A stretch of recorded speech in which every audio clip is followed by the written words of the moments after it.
Welcome to the E-commerce Profits Podcast, where we feature top founders and experts in the e-commerce industry and take an in-depth look at the struggles and successes in growing e-commerce brands profitably.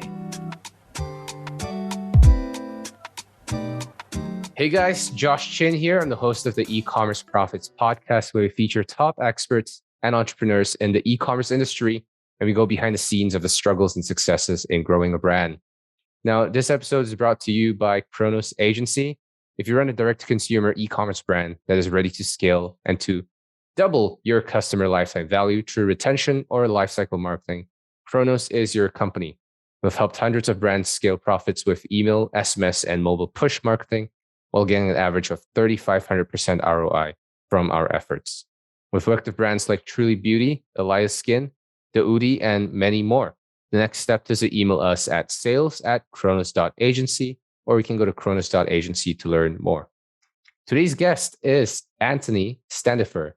Anthony is a co-founder and chief marketing officer of mSEED Group, a contract manufacturer and marketing agency that specializes in expediting the growth of small businesses and entrepreneurs in the beauty and personal care space.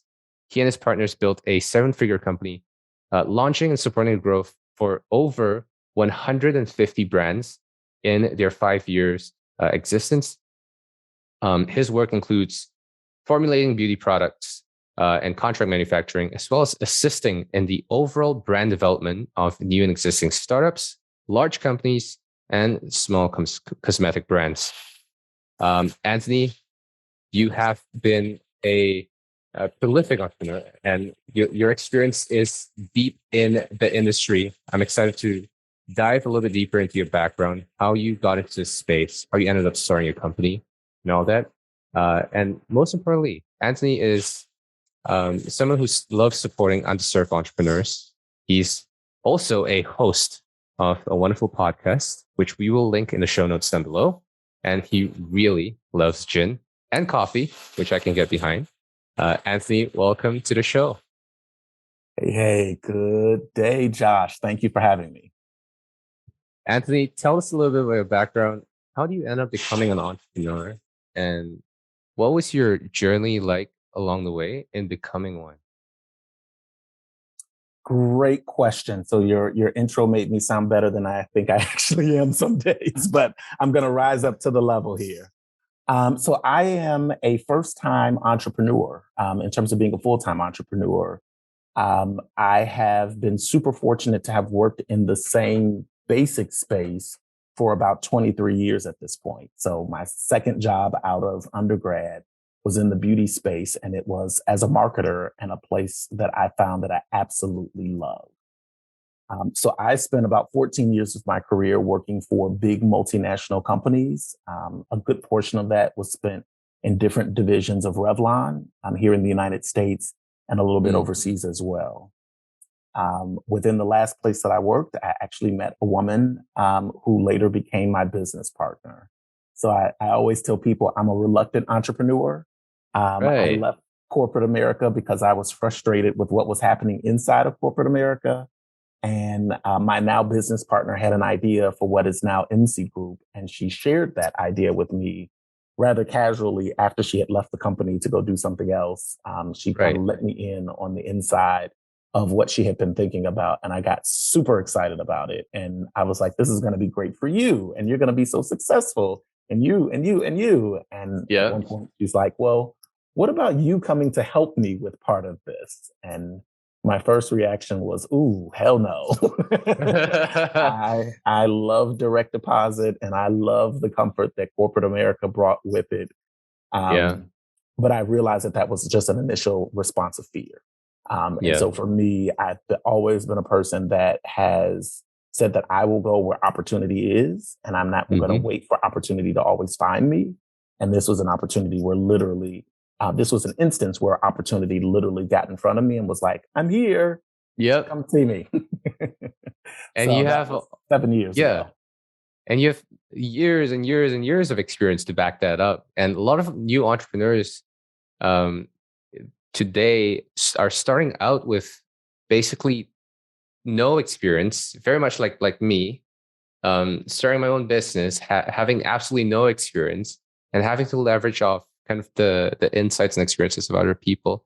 But you're in a place where you have like years of not just industry context, but also industry context, which is really cool. MC Group, tell me a little bit about how that name came about. What does that mean? So the name itself is a play on words. So the M in MC means mustard. And both my business partner and I are of the Christian faith.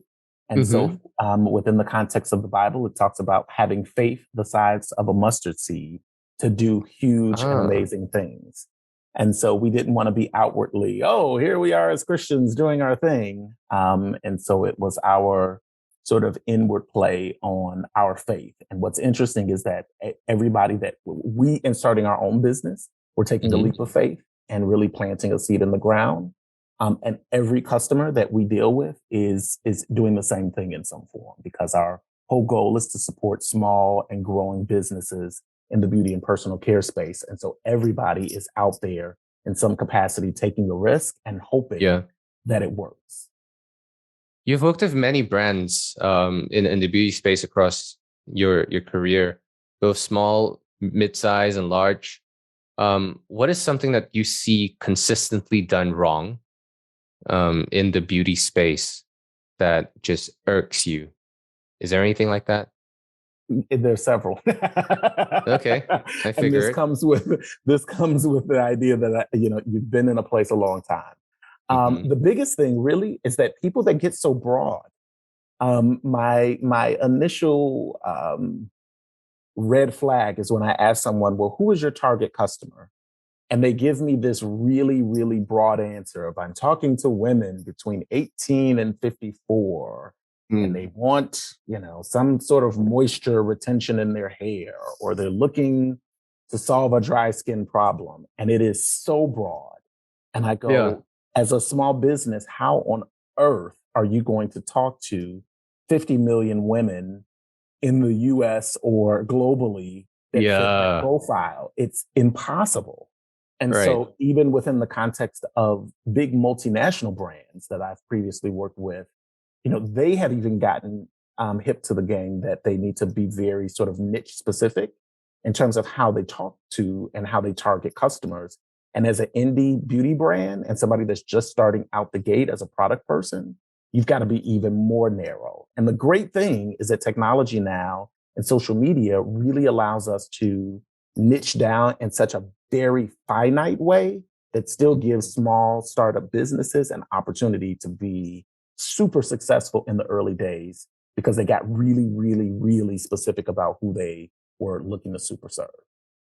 What are some examples of brands who have done this well? And I'm coming from a point of view of I've seen brands taking stands that are really specific and very niche and scaling really successfully beyond a 7, even 8-figure mark, just focusing on one category or one specific definition of who their audience is. So I'll give 2 examples. One will be possibly obscure to your audience, but it may be something to go and look and see. So there is a African-American woman. Her name is Monique Rodriguez. She is the founder of a brand called Mielle Organics, Mielle, Mielle Organics.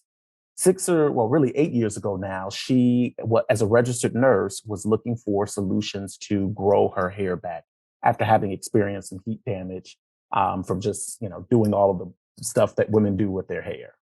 And so in her exploration to find a solution, she developed her own oil, a hair oil that she was using, but she also recognized as the registered nurse that her internal health was just as important as what she was putting on top of her hair. And so she worked with a manufacturer to develop a hair supplement that was specifically designed to nourish the body from the inside to produce healthier, stronger hair. And so it was a really, again, hair vitamins, everybody knows about biotin, and like, oh, I'm just going to take some biotin for my hair. But this was more than just biotin. It was a really well thought out herbal blend of vitamins and supplements that was specifically designed to nourish the hair and scalp. And so she went to market with an Instagram account and 2 products. Fast forward to 22, when we're recording this, she is the owner of the fastest growing multicultural hair care brand in a $1 billion ethnic hair care market. And so she's, running an 8-figure business at this point, because in the early days, she was super, super specific about who she was targeting and super niche in the way that she offered a solution. So it wasn't about, let me give you 12 products to solve your problem. It was, I got 2 products. I want you to get consistent with these 2 products, and we're going to walk through the way to get value out of these 2. And so that, became the beginning of what again is now a huge 8-figure beauty brand in the space. My second example is in a more broader stream. Kylie Jenner, Kylie Cosmetics. Kylie, in starting out, is a huge brand, but Kylie started with a single product focused on lips. And so the idea of just focusing on something really, really specific. And again, this is somebody with capital, with resources, with reach, but she didn't come out with a beauty brand that was like, let me give you a 20-piece set of beauty products. It was a single product that was focused for a specific time. And that time was to just garner people's attention and garner conversation and initial sales, and then to expand into other areas. And so this idea of niching is something that can happen from, I'm at home myself, registered nurse, working a full-time job, starting a business, to I'm a global celebrity, but I'm still taking that same principle of focusing on an audience and growing from there. It's interesting to see that the first step that really successful beauty brands take is in kind of, I guess, finding their tribe, whatever that means. And no matter how, like you mentioned, no matter how large and however big your war chest is, it's important to find that initial segment of customers that can really get behind what you stand for and what you're trying to sell. Absolutely. Scaling a beauty brand, it's easy to be kind of identified with one thing specifically. How do you break out of that one thing and scale to the level that Monique has and Kylie has in multiple categories, and now they have multiple, I suppose, segments of audiences that they serve? It's super easy. Most people think that they're going to get niched and put into a box. But if you know the larger term vision for what you're doing, you're just really saying, I'm going to talk to a specific segment of the overall population, or focus on a really specific set of product solutions for that. So it's not as if Kylie's like, I'm never going to launch another beauty product. She's like, I'm starting with lips, and then I'm going to move to the rest of the face and to the rest of the body from a cosmetic solution. In Monique's example, it is, okay, I started with these 2 products, and now I'm moving out to a shampoo, a conditioner, other styling products. And so as long as your follow-ups are complementary or adjacent to the topic for which you initially made your disruption, then it's easy for people to follow you. Now, if you start making beauty products and you're like, hey, I'm doing skincare, and now all of a sudden I want to talk to you about cat food, like those are completely different conversations, and maybe getting people to follow you as a brand might be a bit disruptive. But the moment you start talking beauty or a specific segment, I can easily go from skin to hair to cosmetics to fashion if I want to home care. And so making these sort of, movements in the space, as long as you're serving the same customer, that customer will follow you into wherever it is that you want them to go. Because you maintain a really intimate connection with them, and you've really, as you said, you develop a tribe, and your tribe is like, yes, I'm with you. Like you're the person that delivers the kind of quality that I'm looking for. So I'm willing to move with you through these various areas of life, or these various products that you're offering. And so it is a tried and true process. The kiss of death, however, is somebody who is trying to be all things to all people and offer every solution to a specific problem. And that you crash and burn. It makes sense. It makes a lot of sense. And Anthony, you coach and train, select entrepreneurs on a one-on-one basis. And you get to see a lot of different businesses come and go. What are some of the consistently similar traits of successful entrepreneurs that you have identified over the years?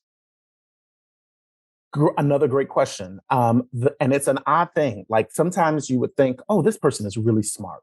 Like, oh my God, they come into a room and they have got their T's crossed and I's dotted. This person is sharp. Or Yeah. they've got a lot of education. Like, yes, they're this. Or they've got a lot of experience in some industry. So maybe they worked in corporate America. Now they're coming out to launch their own brand.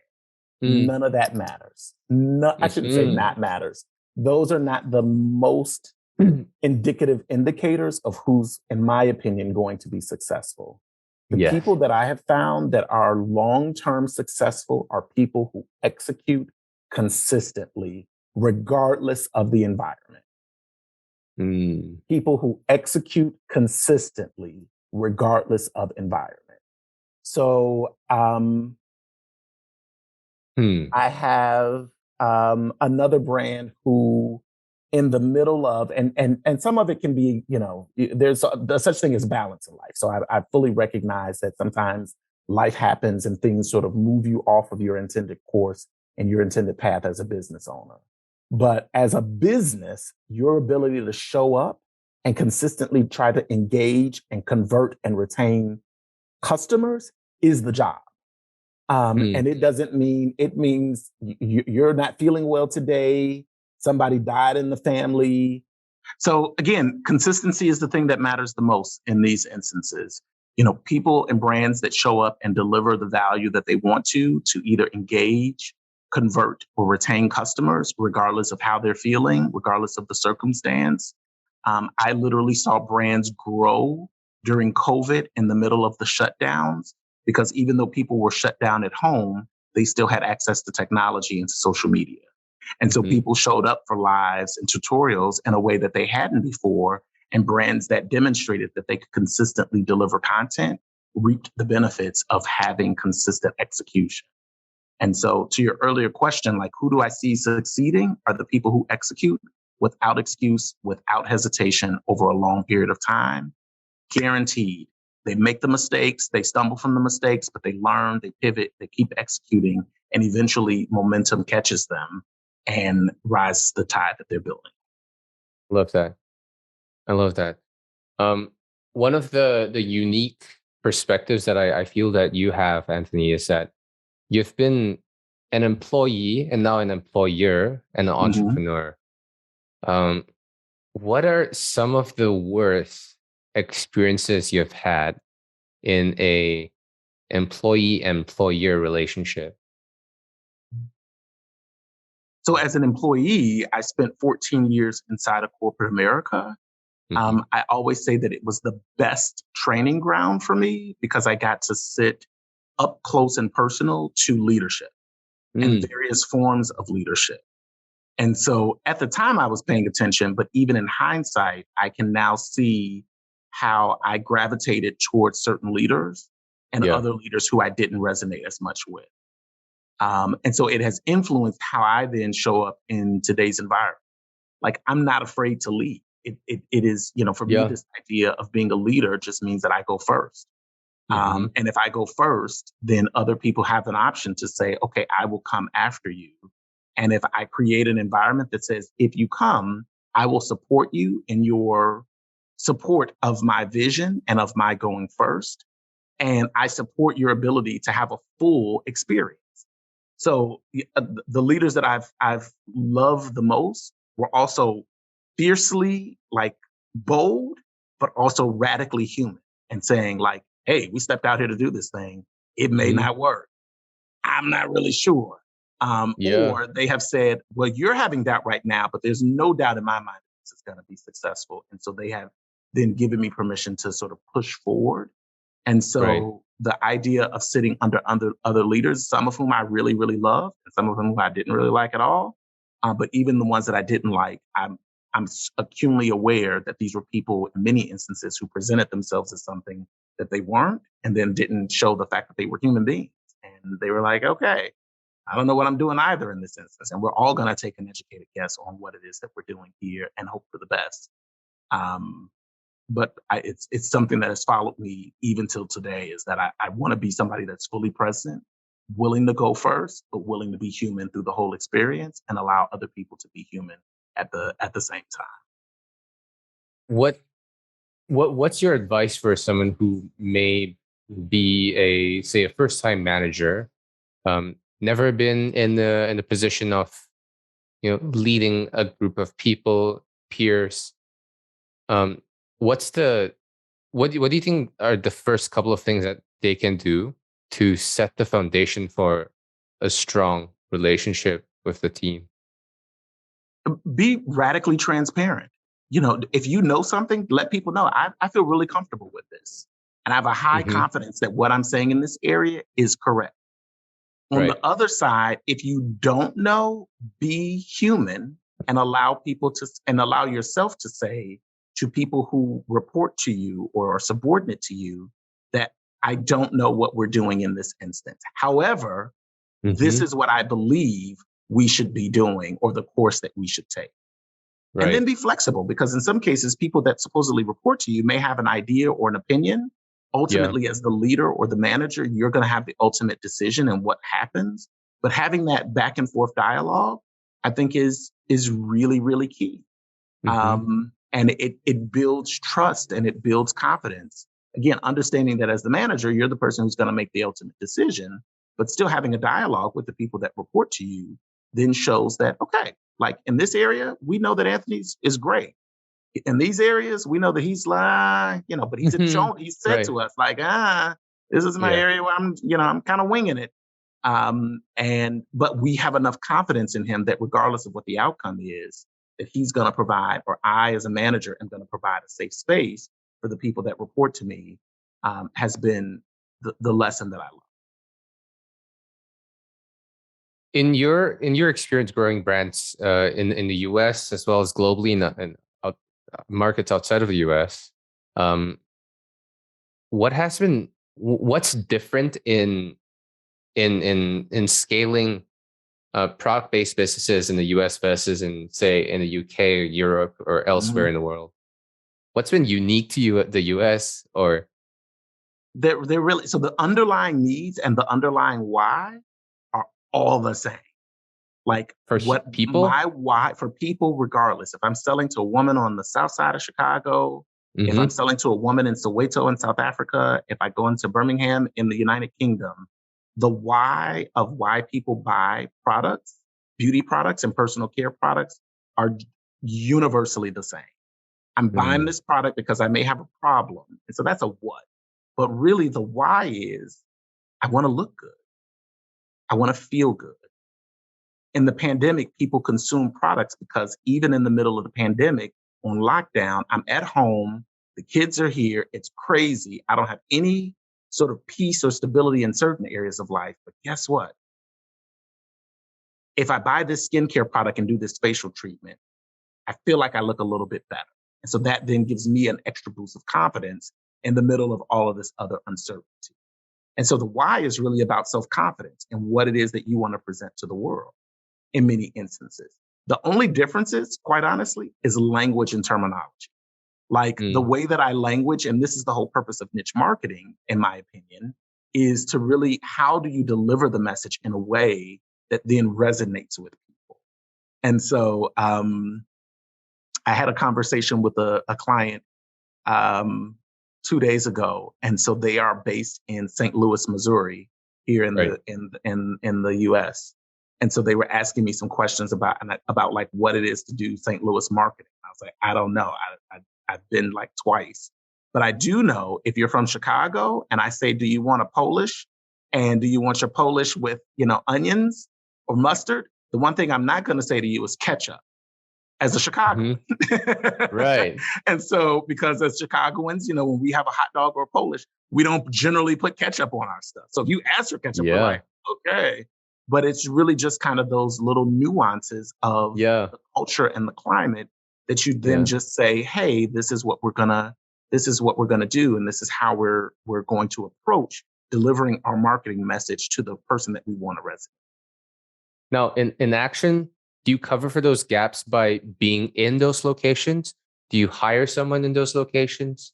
What should what should a brand do? Yeah, you definitely, when you're starting to talk to the intended customer, you either need to know that customer intimately yourself, or you Hmm. need to be partnered with somebody who speaks the language and understands the tone and the intonation of it. Another example, there's a growing movement of non-binary, gender non-conforming people in the world. And so Hmm. specifically here in the US, when you start talking male or female, it's very clear, like, oh, I'm marketing to women, I'm marketing to men. The moment you Yeah. say gender non-conforming or non-binary, it's like, ooh, that's like a whole different thing. Hmm. However, for brands that get it and they can speak the language of the non-binary community, instantly you take a community of people who feel virtually invisible. It's a niche community, but you start speaking a language that is specific to them with vernacular that makes specific sense to them, that just shows I Mm. see you and I know you and I recognize you and I Mm. have a product solution for you. You've now said, oh my God, like I'm the kid at the dance Right. that nobody's ever asked to dance, and you just invited me onto the floor. Yes, I will dance with you. And Makes yes, sense. I'm going to stay with you on this dance floor because nobody else at this party has even looked or paid attention to me. And here you are speaking to me in a really specific way. And there's enough of those people in the market that you can make hundreds of thousands, if not millions of dollars, speaking to really niche specific segments of people. But as long as you understand the terminology and the why of what they're doing, then it's huge. And in the instance of this non-binary, part of the why is I'm invisible. Nobody ever talks to me, or they do it in these really clumsy ways and essentially want to make Yeah. me either female or male when I'm saying I want to identify as non-binary or gender non-conforming. So just an example of, like, again, being really, really specific in a way and understanding. And if that's not your natural lane or someplace that you understand, there's plenty of people out there that will help you as a brand owner or as a marketer, um, to really speak to that community of people. Makes sense. And a part of MC's role in helping brands find their audience and scale profitably and grow as a business is in identifying that niche market Mhm. that works for them. Um, and now, Anthony, what makes your what makes your business different from many other manufacturers and contract manufacturers and formulators that I've come across is that you don't require a massive MOQ, a minimum order quantity, to get started with. And before we hit record, you told me it was something along the lines of like 100 to 150 units. Sure. Yeah. So our value proposition is that I don't really have a minimum order quantity. So if you want 100 units of a beauty product, I will give you a custom formulation and a low order quantity. Now, if you buy 100 units from me, I may charge you $15 per unit to get that, because Hmm. it's 100 bottles, it's 100 jars, it's 100 Yeah. products, and you've got a great formula. So the cost is going to be expensive. Hmm. But as your volume grows, then your cost per unit will go down for us.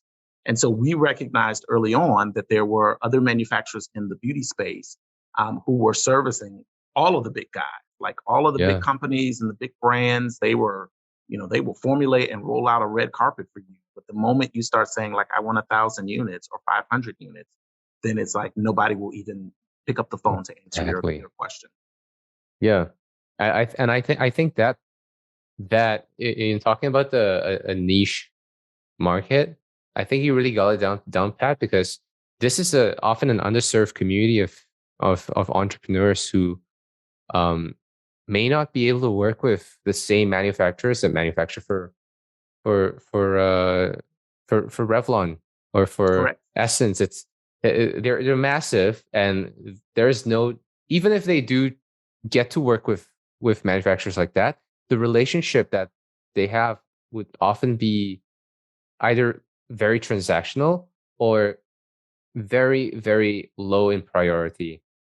Would you agree that that's the A, case? 1,000%. You then scrounge up all of the money that you have in order to place this 15,000 unit purchase order with a contract manufacturer, and you realize that that 15,000 unit order is the Doesn't even, floor. And so you yeah, now get handed off to any and to an everybody. intern. And an intern, yeah, you get handed off to the intern inside of the company and Yeah. go, oh, go process this order. We'll get to it when we have time in between our other key clients. And we'll slot them in when we can. What's your proudest success story? And you've worked in quite a number of brands Mhm. in over 5 years. Has there been a success story that you're really proud of? There's been a couple. So the thing that I mentioned with My Ale Organics, they were one of our early customers in our business.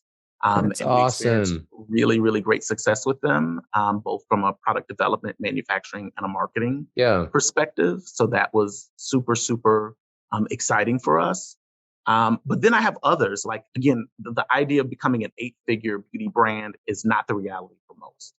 Yeah. I am just as proud. I have a client who, when she started her business, was in her mid 50s. So I think she was like 56 or 57. She works as Wow. a full time healthcare administrator for a Mm, hospital system. On the right side, on. she was like making beauty products. So she's had body butters and some other products that she had. And so MC came on board to manufacture for her, both on the body side and then some hair care products. Over time, like 2, 3 years in, she's like, I'm going to be turning 60 pretty soon, and I am going to quit my job in order to be full time in my beauty business. And I'm going to do it in partnership with my adult children. And it gives me such great joy that this woman has decided to defy all of the stereotypical, she should be thinking about retirement and settling Yeah. down in life. And instead, Yeah. she's like, I'm going to bet on myself, and I'm going to do that in partnership with mSEED Group as my manufacturer and product development company to really go out here and see what this dream can be. And so she has had great success in the marketplace and is continuing to grow. So she's still in the building phase, but Hmm. she's in this thing and she's full time and she's now over 60. But she's doing amazing things in the marketplace that just really give me such great joy. And I know that there are not many places that would have even answered an email for her. And she's one of our key clients inside of our business and one of my longest standing clients inside of my business that Mm, continues to grow consistently year over year. that is so impressive. Yeah, yeah. Anthony, what is your favorite failure over the course of your career? Can be as part of a MC group, or it can be, any part of your career. Biggest failure. Your Oh, favorite one. my favorite one. Oh, my Yeah, your favorite failure. favorite. My Yeah. favorite failure. Um, my favorite failure as an entrepreneur has been that I could figure it out myself. Mm. I started my business after having 14 years in corporate America thinking, I kind of know what I'm doing. I've never had a Yep. manufacturing business, but I know the beauty space. And I'm a kind of Yeah. smart guy some days. Well, the first 2 years in being in business, I was all adrenaline and all positivity. Like, there's a problem, but no problem. We're smart. I have a business partner. We're going to figure it out. About 3 years in, I realized that I had hit a wall and I was like, this is not good. I Mm. mentally am not in a good space. And I have reached a level of fatigue that I had never experienced ever. And I didn't even know that I was fatigued until it was like way, way, way, way, way down the path of just exhaustion and borderline burnout because I Yep. was just going and doing and building my business and doing the things Mm. that I needed to do. And so 3 years Right. in, I hit this wall and I'm like, and literally have a meltdown in Paris on a client trip, walking in Paris, and literally was like, I am miserable. I am coming home to the US, cutting my trip short. And I said, Anthony, you need help. And the help that you need is beyond, just the casual conversations that you're having with friends and associates about what's happening in life. And so my intention then became, how do I either find a therapist or a support group that can help me on this journey beyond where I am today? And so it took probably about 8 months or so. But I eventually found a group. And so within that, I joined an organization of other entrepreneurs that are running businesses at various sizes and various levels. And EO, or entrepreneur organization, has been tremendous for me in finding a tribe of people that are also navigating this unknown territory called entrepreneurship, and have given me like cheat sheets and support and the kind of things that I need to now have done this for 7 years in terms of our total business. But it was really at that year 3 that I hit that wall, and I was like, oh, I can't do this. I don't know how anybody does this Yeah. long term, because I am just about done. So it was a failure for me in just terms of like hitting a space of like, I don't know how to do this anymore. Yeah. But really sitting in that space and going, okay, like, how do I dig myself out? And digging out was really finding a support group and a peer group of people that I could latch on to. So scary going through things alone, especially as the final decision maker of your business. It's like, oh, if I screw up, Absolutely. that's it. Absolutely. Absolutely. And decision Yeah. fatigue is real. Like, I'm a person that I don't mind making decisions. I don't even mind being wrong. Like, if it's wrong, I'll find a way to fix it and try to make it right.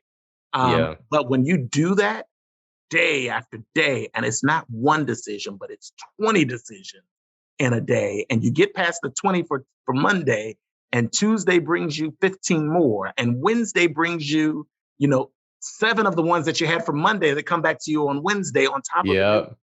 You just go like, who in the world can manage all of this stuff?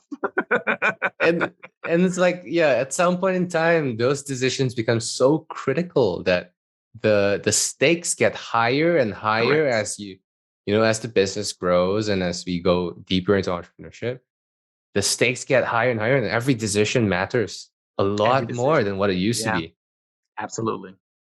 Yeah, so it's really yeah, EO has been really helpful to me as well, and the network has been incredible. I've met some incredible people from all around the world because of EO. Mhm. um, and it's such a great community because there are things that you can never be able to share with anyone else in your in your social circle, your friends, your family, your spouse. There's EO that you can kind of just process Absolutely. these problems in. Absolutely. So even as I'm talking to other entrepreneurs, I'm saying you have got to find your tribe. And for some people, that tribe is a single therapist. Like, hey, I'm signing up for a Yeah. therapist. We talk every week, and that's how I Mm, get through whatever I got to get through. In other instances, it is like, hey, I'm going to go out and find an organization and a collective group of people in order to do that. But I think part of the work of an entrepreneur is making sure that you find a place to attach yourself to ensure your mental health and well-being for the long term. You to ground cannot you to some degree, do yeah. this thing alone. And grounding Uh, is key to the yeah. long-term success of your business. Even when you're amazing, even when you've been an overachiever in life, even when you have decades of experience or no Mm, experience going into it, you still got to have a foundation and a base to go back. yeah. Without which it's horrifying to say the least. Horrifying. And that's where The we talk least. about this idea of depression amongst founders and Mm, suicide amongst founders. And, it's a real thing because you literally dig yourself into a tunnel and you go like, there's nobody that understands what's happening in this tunnel that I'm in. And it, it it's a scary space.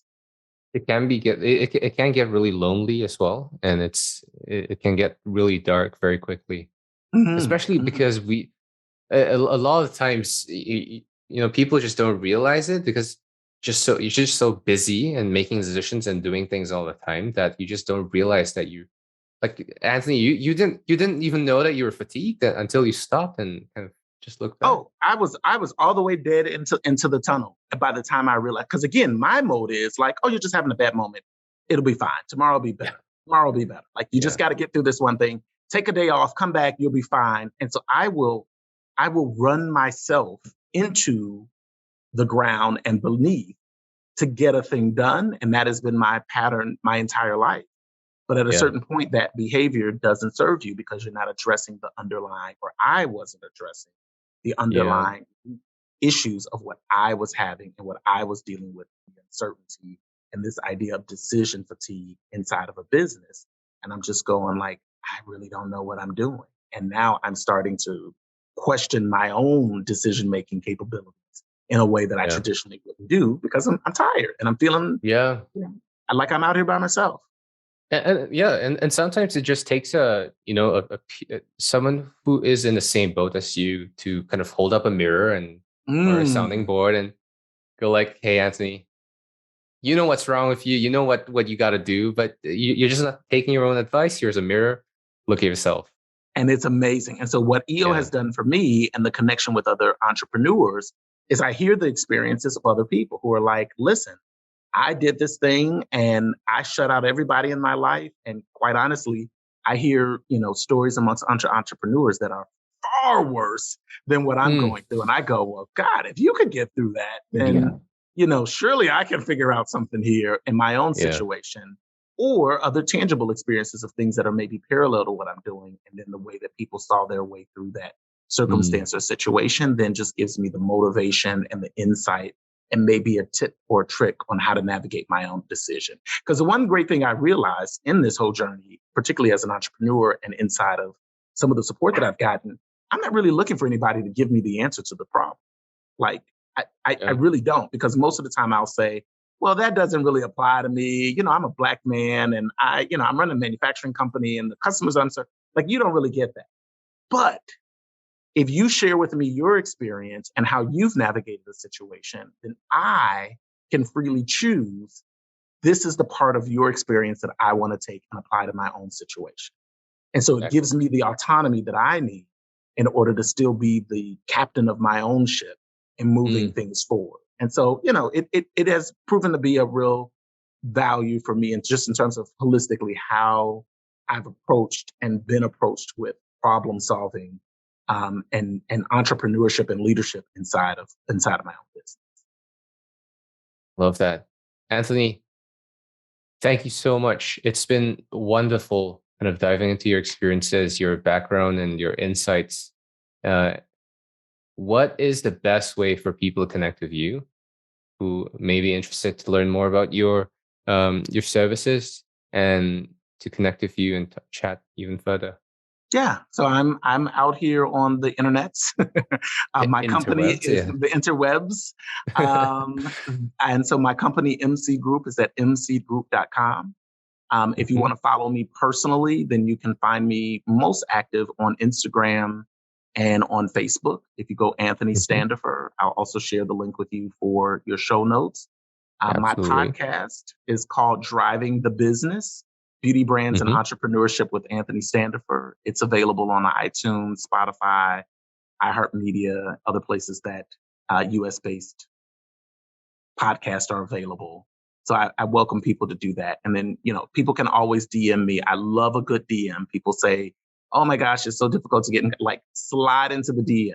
The DM is the place where you can get a quick question in, ask what you need. It's super. I can do it at like midnight and do it super quickly and keep it going.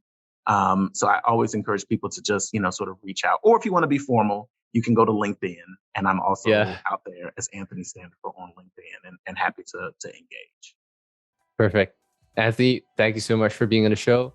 It's been a pleasure. Hey, Josh, thank you. Thanks for listening to the E-Commerce Profits Podcast. We'll see you again next time, and be sure to click subscribe to get notified of future episodes.